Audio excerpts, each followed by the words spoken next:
Graça e paz, meu irmão, minha irmã, da parte de Cristo Jesus, Senhor e Salvador da Igreja.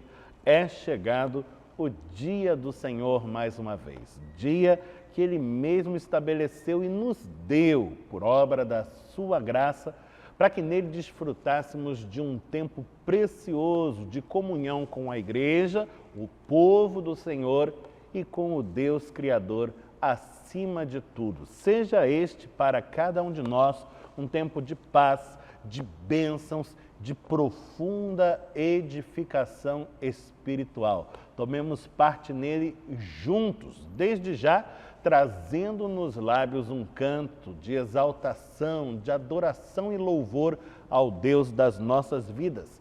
Cântico de número 19 do Inário Novo Cântico, Rei Sublime. Nele, somos dirigidos pelas nossas irmãs, a pianista e organista Gisele Santana, a maestrina e soprano Helen Heinsley. Cantemos.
Convido você a baixarmos os olhos e a elevarmos os corações a Deus em oração. Falemos com o Senhor. Senhor Deus, Pai bendito, com santa alegria, no mover do Teu Espírito e em o nome de Jesus, tomamos parte nesta celebração que a Ti pertence, o culto do Senhor. Culto que tão somente a Ti é devido e que somente a Ti nós tributamos. Nós, o povo que se chama pelo Teu nome, as ovelhas do Teu pasto, o rebanho do Teu pastoreio, povo que confessa a Ti, ó Deus, e a Ti somente, como o Deus único e verdadeiro, o Criador de todo o universo, o soberano Senhor de toda a realidade e das nossas vidas também. A Ti nós adoramos, Senhor, na beleza da santidade, em espírito e em verdade, louvando-Te por tudo aquilo que operas, pois és Deus abundante em obras, que trabalha incessantemente, promovendo o bem e a vida que criaste.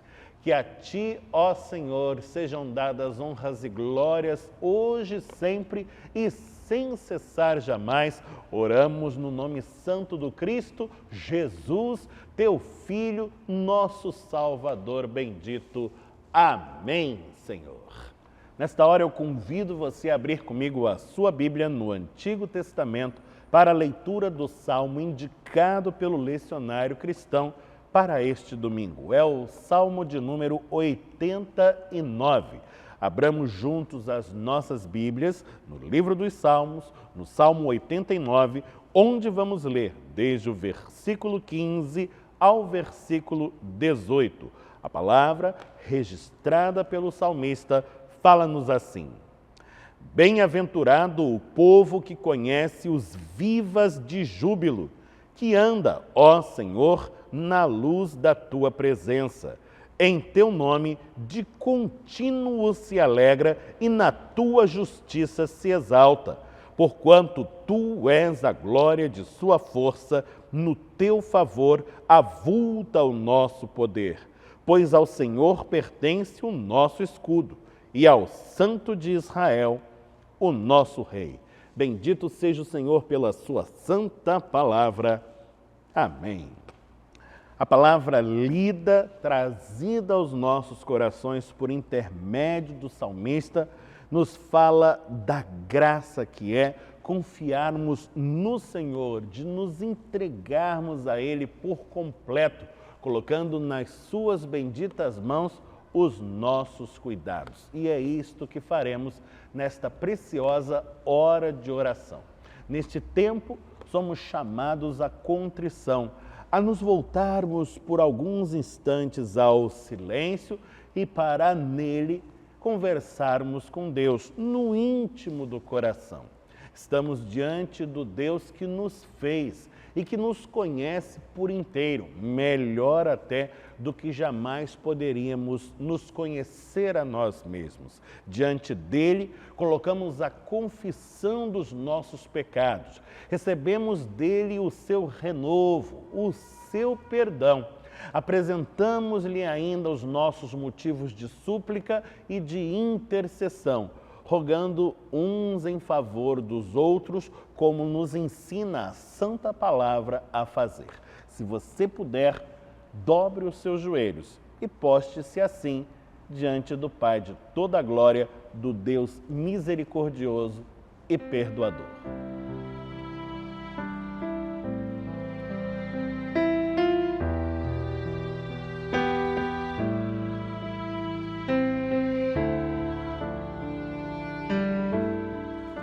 Senhor Deus, nosso Pai bendito, diante de Ti nos quedamos prostrados.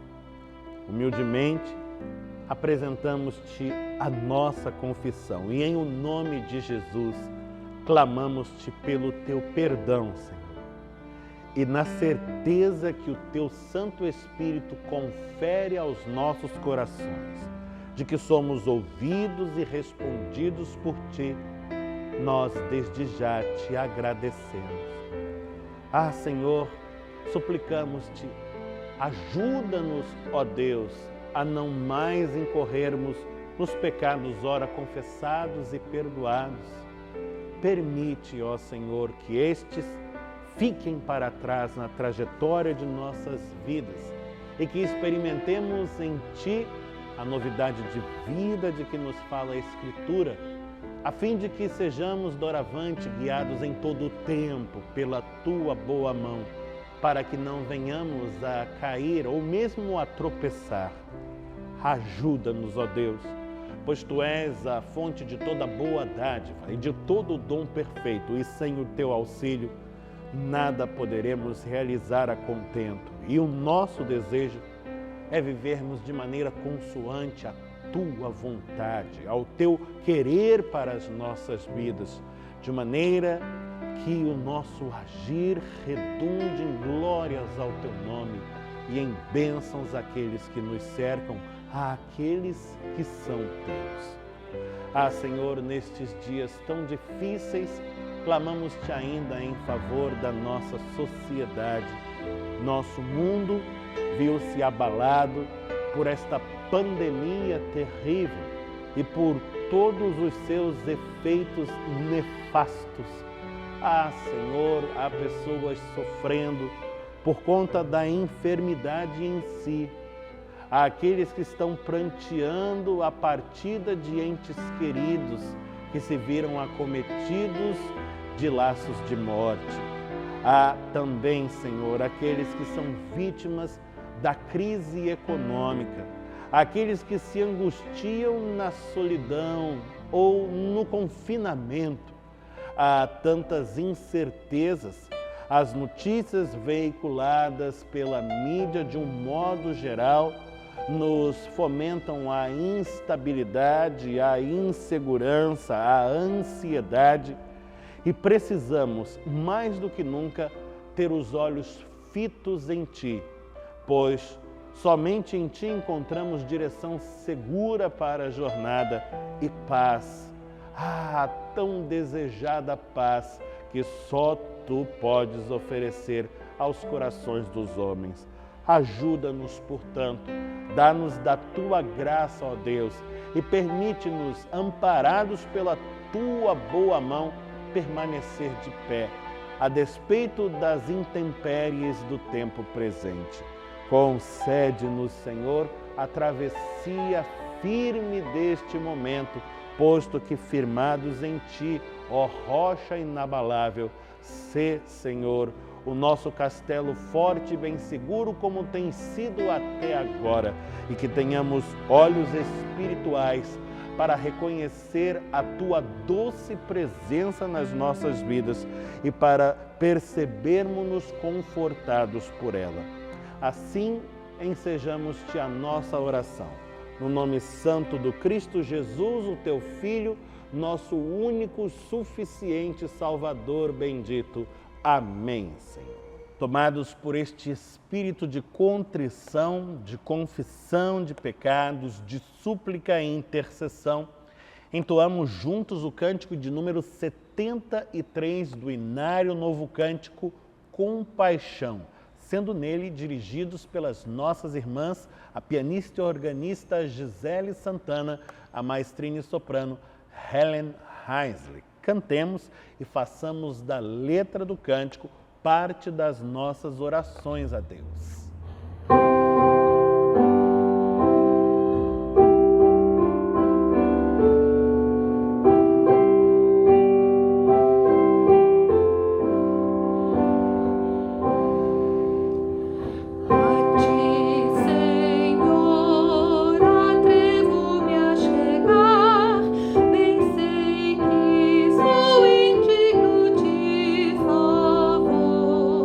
Contrito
trago à igreja com grande pesar a notícia de que na semana que passou foi chamado à presença do Senhor o nosso irmão, senhor Daniel Beato, ele que era pai do nosso tão amado presbítero, maestro, organista, Eduardo Bertolossi Beato, e também esposo da nossa amada Rode Bertolossi Beato, todos membros da nossa igreja.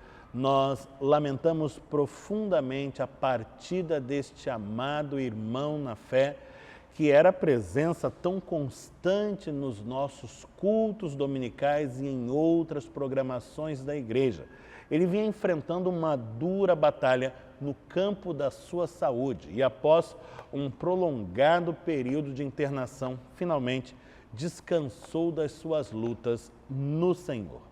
Também estamos nos solidarizando à família Oliveira Fernandes, dada a partida na mesma semana da querida Adélia Silva de Oliveira, ela que era mãe da nossa amada irmã Débora Silva de Oliveira Fernandes e avó dos queridos Pedro Paulo e Maria Isabel de Oliveira Fernandes. A família se encontra, portanto, enlutada e nós, a família da fé, junto a eles, pranteamos nesta hora.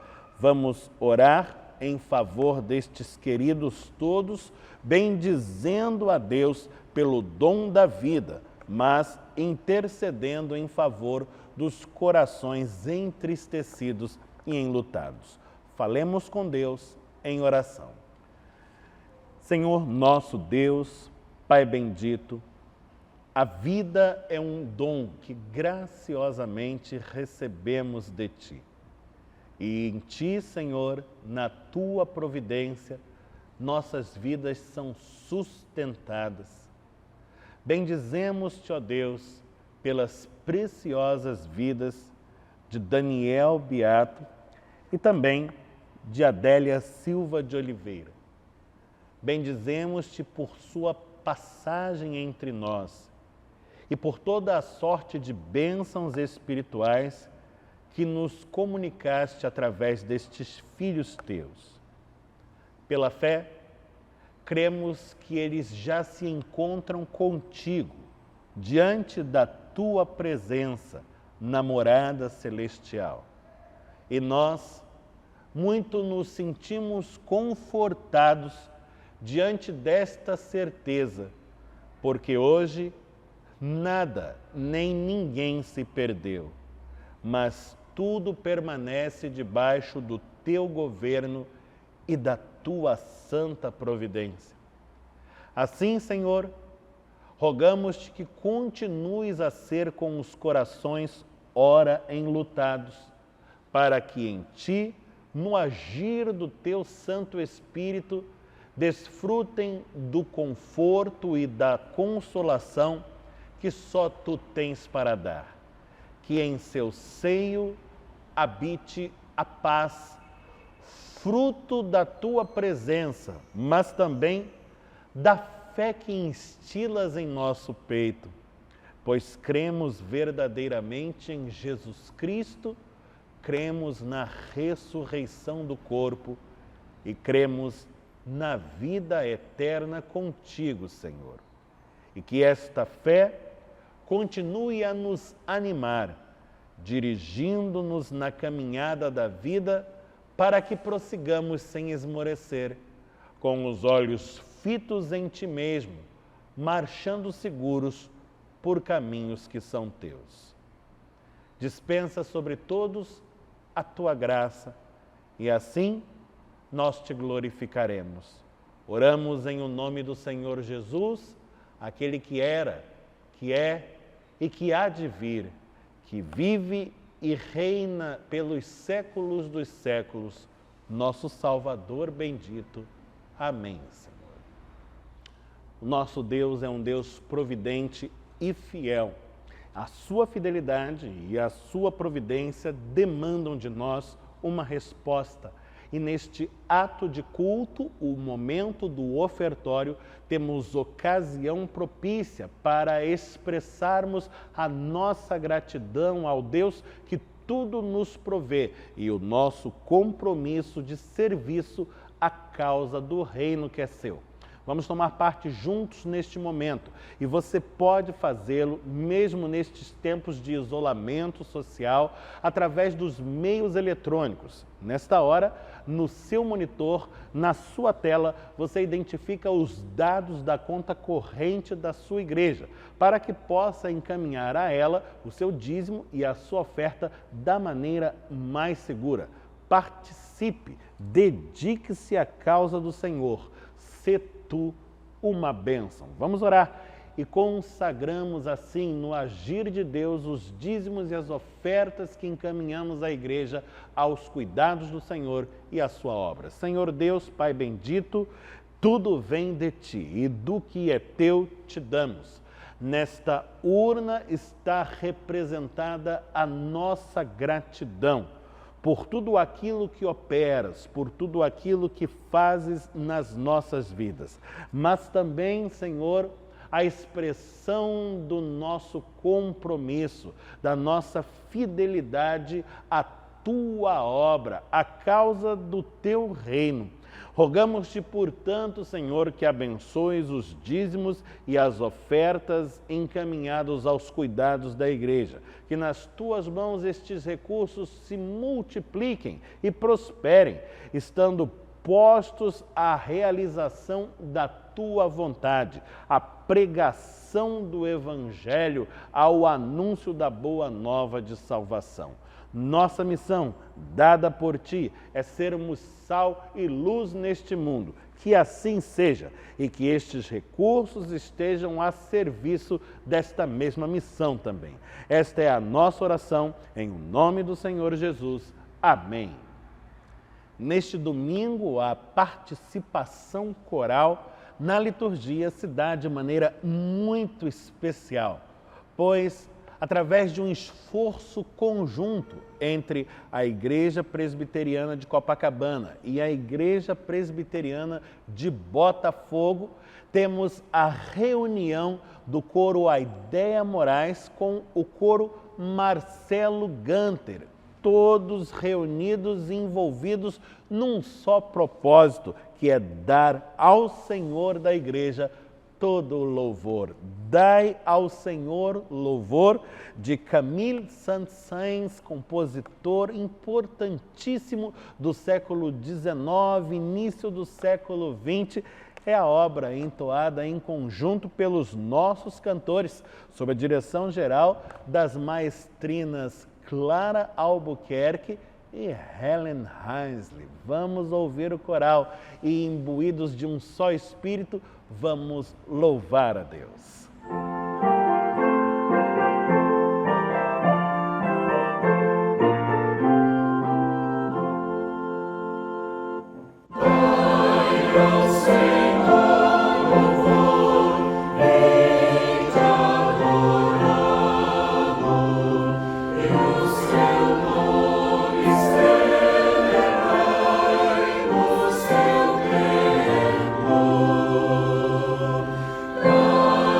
Lord.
Nesta hora eu convido você a abrir comigo a sua Bíblia no Antigo Testamento, no texto que servirá a nossa reflexão de hoje. E ele está no livro do Eclesiastes. Encontre comigo na sua Bíblia, se puder fazê-lo, o capítulo 7 de Eclesiastes, onde nós vamos ler desde o versículo número 15 ao versículo de número 18. Estamos no Antigo Testamento, no livro do Eclesiastes, lendo no capítulo 7, desde o versículo 15 ao versículo de número 18. Acompanhe na sua Bíblia a leitura que faço desde agora desta porção da palavra do Senhor, que nos fala assim: tudo isto vi nos dias da minha vaidade.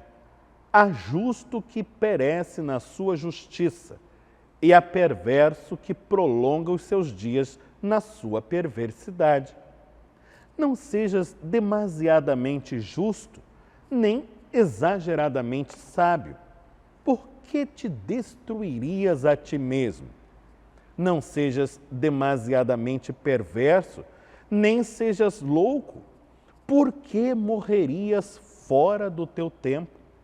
Bom é que retenhas isto e também daquilo não retires a tua mão, pois quem teme a Deus, de tudo isto sai ileso. Bendito seja o Senhor pela sua santa palavra. Amém. O autor de Eclesiastes é alguém que se propôs um grande desafio, o exame da realidade de tudo aquilo que se dá debaixo do sol, conforme as suas próprias palavras. E ao examinar a realidade, este autor parece perceber certas contradições ou elementos que escapam à sua razão, à sua lógica, ou à razão e à lógica que toda a tradição judaica parece ter-lhe legado e que agora, diante dos fatos, se mostra insuficiente para explicá-los. É o que o leva a cunhar o seu célebre bordão: vaidade de vaidades, tudo é vaidade.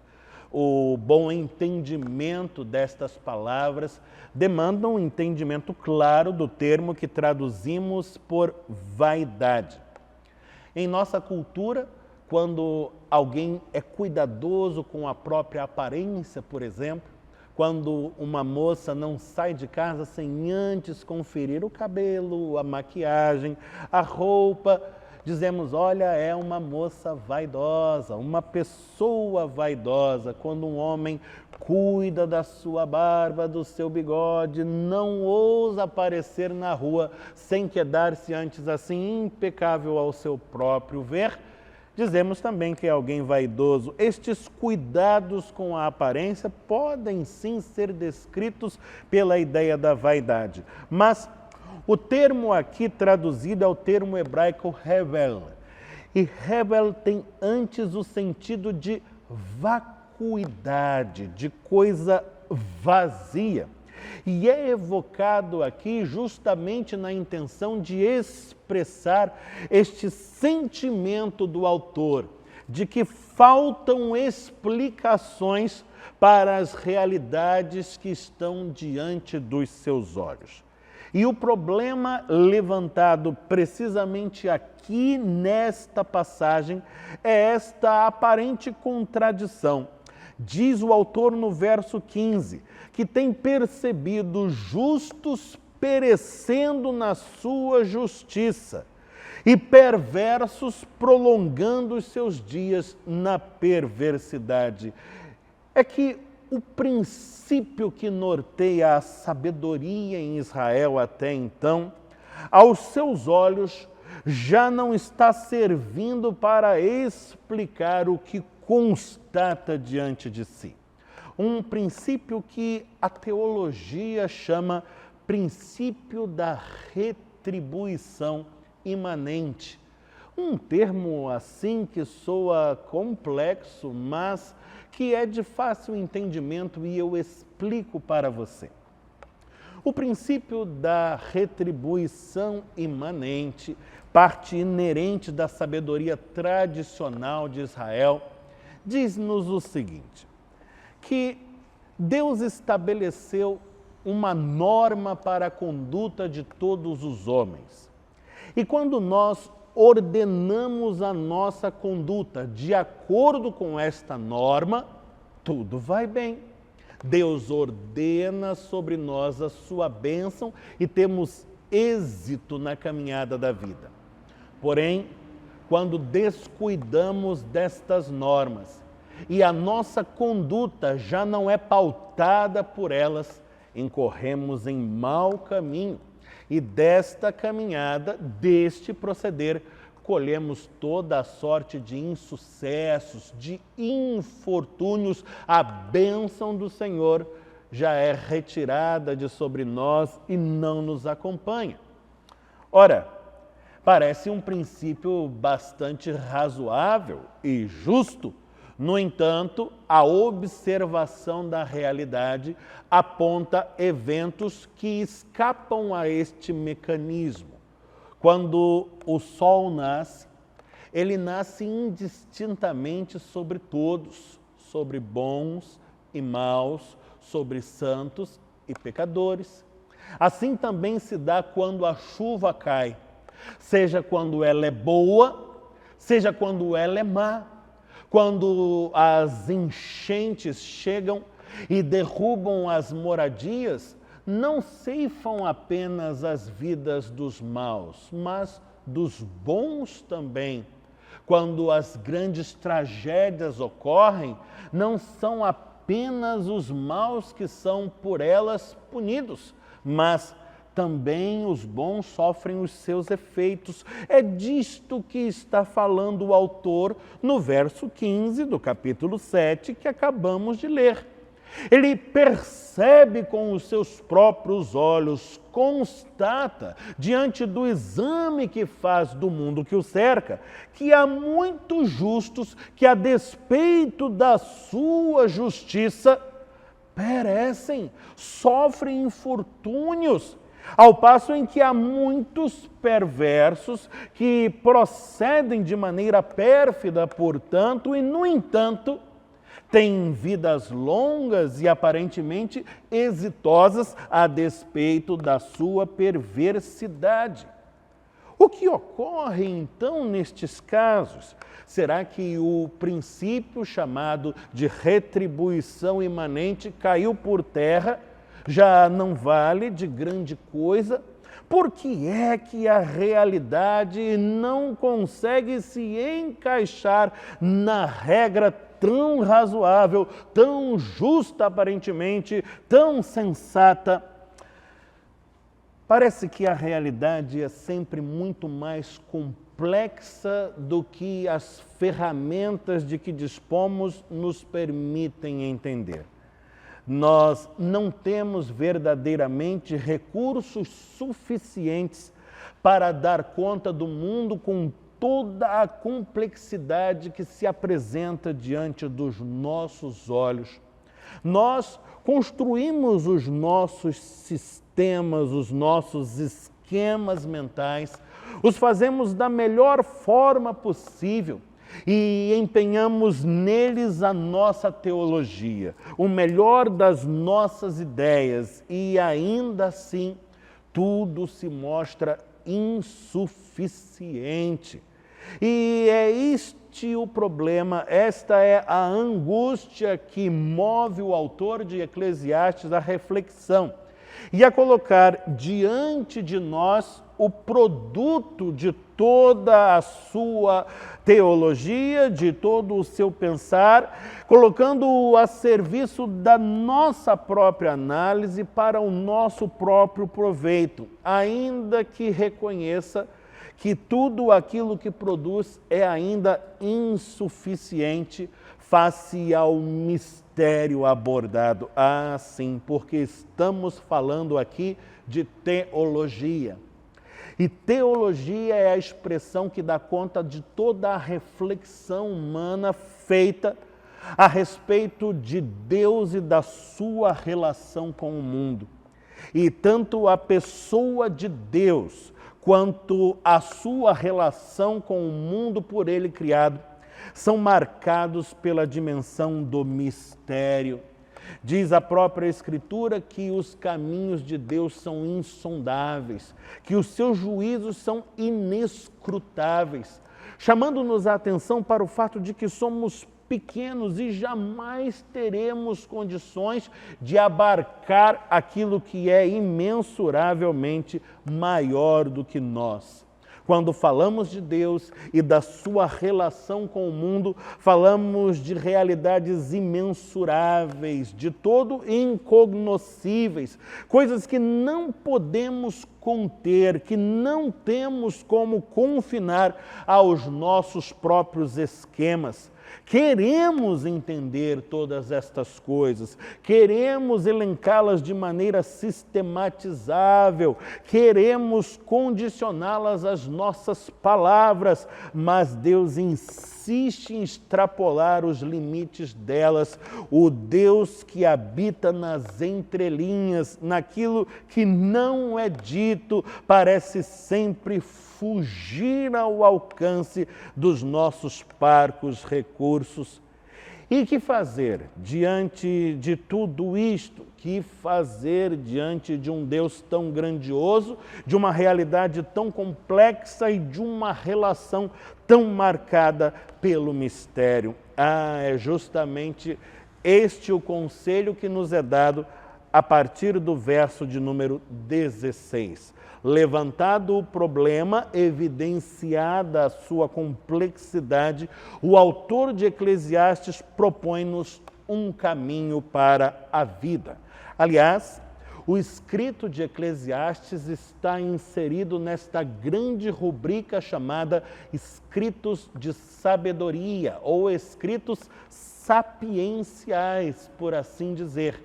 E a sabedoria, na visão do homem oriental, está condensada nesta fórmula: a arte de saber viver. E diante de uma realidade tão complexa quanto esta, na qual nos movemos e que escapa ao nosso entendimento, como havemos de nos portar?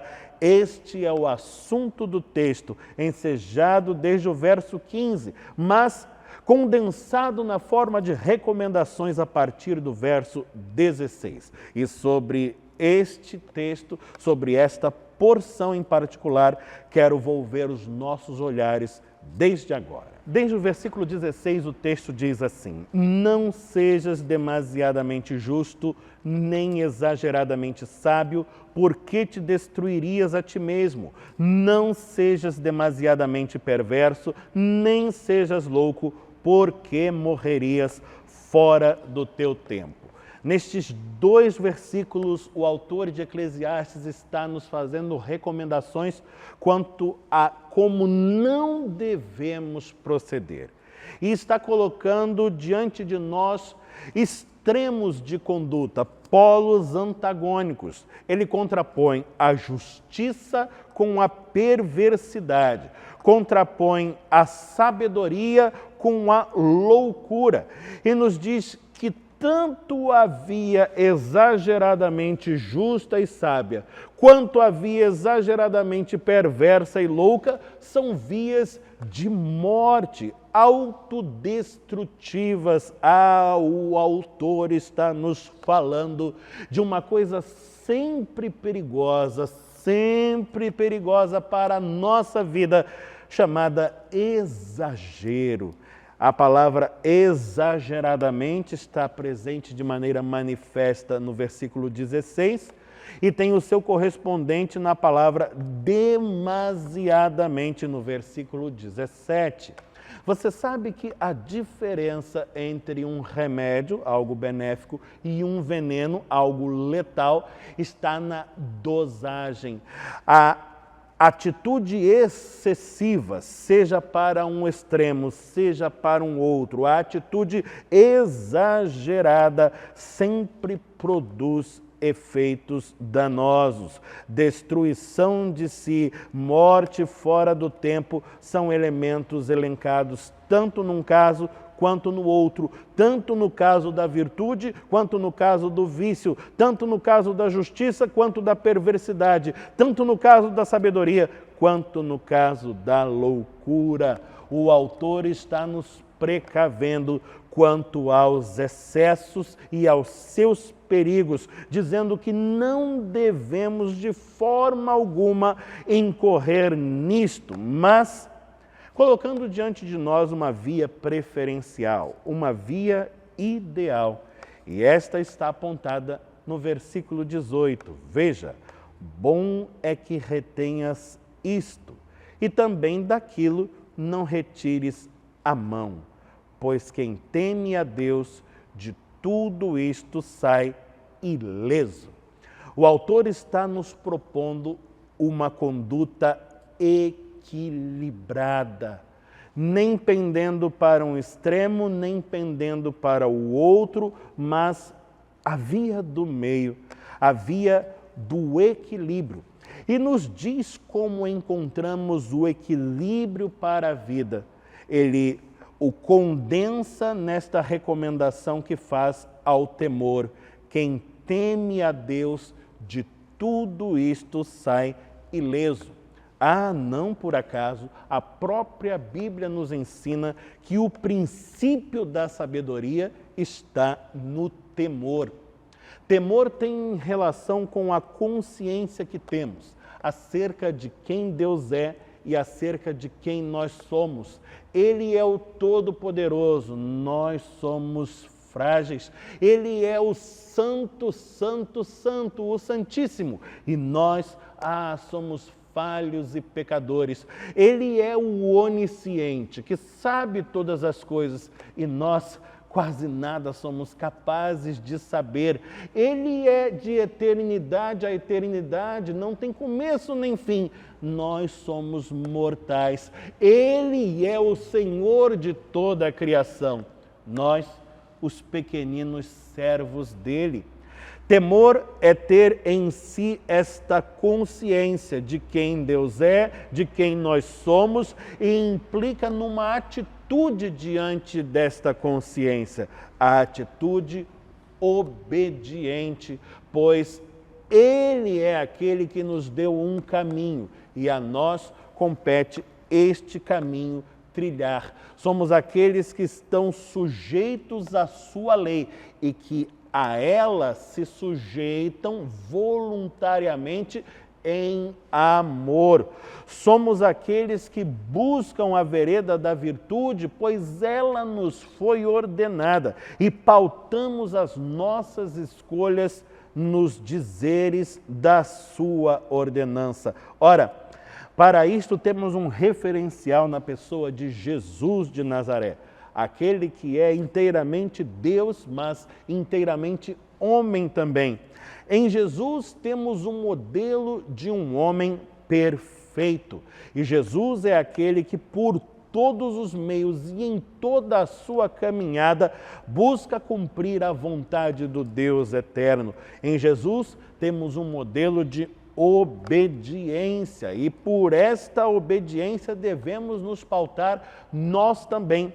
Dar seguimento a Jesus é aderir ao seu projeto de vida, e que implica necessariamente no ajuste da própria conduta à vontade soberana do Deus Altíssimo. Portanto, diante de uma realidade confusa, complexa, que sempre escapa aos nossos esquemas mentais, aos nossos sistemas filosóficos e teológicos, às nossas doutrinas e dogmas, que sempre extrapola os limites da nossa razão e das nossas palavras.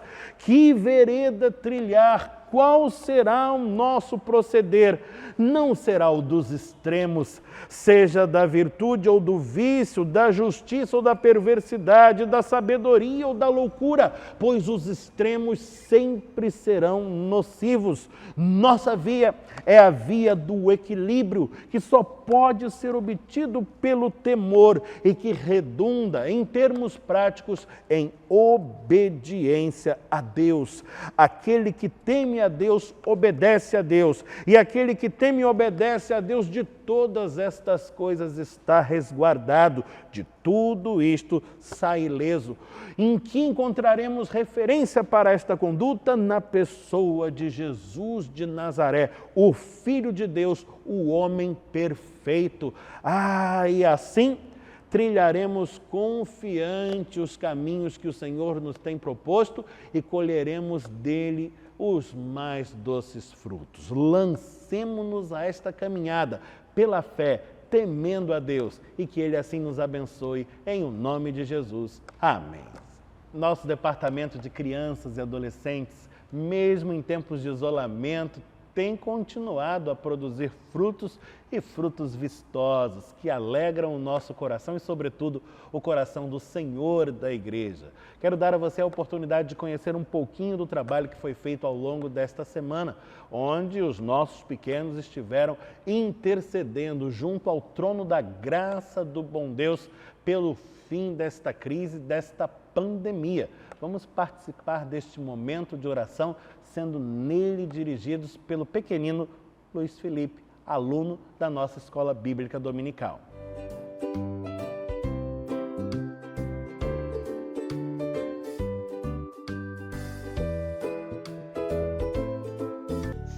Oi, gente. Eu sei que vocês querem que o coronavírus passe.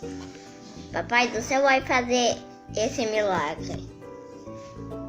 Vamos começar a oração? Pai do céu, salve todas aquelas pessoas que estão correndo risco por essa doença. Faz que essa doença passe. Em nome de Jesus, amém. Nosso amado irmão seminarista Gerson Neto tem também uma comunicação a fazer à igreja, uma palavra que vem da parte do Senhor e que é para os nossos corações. Ouçamo-lo com atenção. Bom dia, igreja, graça e paz da parte de Deus e do nosso Senhor Jesus Cristo. Apocalipse de João, capítulo 22, versículo 20, é o penúltimo versículo da Bíblia, fala assim: aquele que dá testemunho destas coisas diz: certamente venho sem demora. Amém. Vem, Senhor Jesus. Queria perguntar para você qual é o significado hoje daquilo que a gente espera para o futuro. A gente aguarda a volta de Jesus. E qual é o significado disso hoje para a gente? Quem não espera nada do futuro acaba vivendo uma vida temerosa, uma vida imediatista, uma vida sem expectativas. E, pelo contrário, a gente espera a volta do nosso Mestre. E quais são as consequências disso? A gente vive uma vida presente e plena. Por quê? Primeiro que a gente tem segurança do destino. A gente sabe com quem a gente vai se encontrar. Eu sei que eu vou me encontrar com o meu mestre, você vai se encontrar com o seu mestre. A gente vai viver eternamente em felicidade com ele. Segundo que a gente tem segurança para tomar as decisões na nossa vida hoje, porque a gente recebeu o caminho. Jesus, ele não é só a pessoa que a gente vai se encontrar no futuro, mas ele é o nosso caminho. Ele nos ensinou como proceder aqui hoje. Terceira coisa é que ele nos liberta do passado. Quando nós somos encontrados por ele, o nosso passado fica para trás. Ele joga no mar de esquecimento. Nós somos feitos novas criaturas diante dele. A gente tem vida nova. O passado fica para trás. E a gente pode dizer: Maranata, vem Senhor Jesus. A nossa esperança é que ele vai voltar. E é por essa esperança que a gente vive a nossa vida hoje plenamente. Deus te abençoe. Quero ainda registrar a nossa gratidão ao pastor da Igreja Presbiteriana de Botafogo, reverendo Cid Pereira Caldas, ao seu conselho e, de modo muito particular, ao coro Marcelo Ganter e à sua maestrina, Clara Albuquerque, por terem nos proporcionado esta experiência tão abençoadora de reunirmos os coros neste grande intento que é louvar a Deus, o fim para o qual todos fomos criados. Que grande momento, que grande alegria para nós enquanto igreja dividi-lo com vocês, que a bênção do bom Deus se renove sobre a vida do reverendo Cid Caldas, sobre o Conselho da Igreja Presbiteriana de Botafogo, sobre toda a sua comunidade, sobre o seu coral e sobre a sua maestrina em particular. Seja Deus gracioso para com todos, hoje e sempre, em o nome de Jesus, e que mais experiências como esta sejam vivenciadas para o louvor e a glória do bom Deus, para a edificação do seu rebanho, da sua igreja. O Conselho da Igreja, à luz das notícias veiculadas na imprensa, decisões do poder público, recomendações dos órgãos de saúde e, acima de tudo, orientações advindas do Presbitério do Rio de Janeiro, resolveu dar manutenção à suspensão das nossas atividades presenciais por um tempo mais. Vamos aguardar o momento oportuno para que o nosso retorno da quarentena se dê da maneira mais segura possível, visando o bem, a preservação da vida, a integridade de todos. E você prossegue servindo-se dos vários recursos digitais que a igreja coloca ao seu dispor para a sua edificação espiritual. Estamos presentes no nosso canal no YouTube e aqui você encontra uma série de conteúdos exclusivos para o seu benefício e o benefício dos seus. Você pode se inscrever no canal e, através da sua inscrição, receber atualizações sempre que novidades forem postadas. Pode também compartilhar os nossos conteúdos e ampliar o espectro da nossa atuação, exercendo assim também o seu chamado missionário. Estamos presentes na nossa fanpage no Facebook, no nosso perfil no Instagram e ainda através dos nossos grupos de WhatsApp, nos quais temos veiculado também notícias frequentes para que todos se mantenham antenados e em sintonia com as resoluções do Conselho e os encaminhamentos dos trabalhos da nossa comunidade. Participe, colha de todas estas coisas do que de melhor tem para você e que Deus assim nos abençoe. E chegando ao término de mais esta celebração, convido você a orarmos juntos a oração que Jesus nos ensinou a fazer, a prece do Pai Nosso, a oração dominical. E após a mesma, receberemos a bênção de Deus. Vamos falar com o Senhor? Oremos. Pai nosso que estás nos céus, santificado seja o teu nome. Venha o teu reino, seja feita a tua vontade, assim na terra como no céu. O pão nosso de cada dia nos dá hoje. Perdoa-nos as nossas dívidas, assim como nós perdoamos aos nossos devedores. Não nos deixes cair em tentação, mas livra-nos do mal, pois teu é o reino, o poder e a glória para sempre. Amém. Recebei a bênção do Senhor. Que o Senhor te abençoe e te guarde, que o Senhor faça resplandecer o rosto sobre ti e tenha misericórdia de ti. Que o Senhor sobre ti levante o rosto e te dê paz. E que a graça de nosso Senhor e Salvador Jesus Cristo, o amor de Deus o Pai e a comunhão do Espírito Santo sejam com todos, hoje e eternamente. Amém.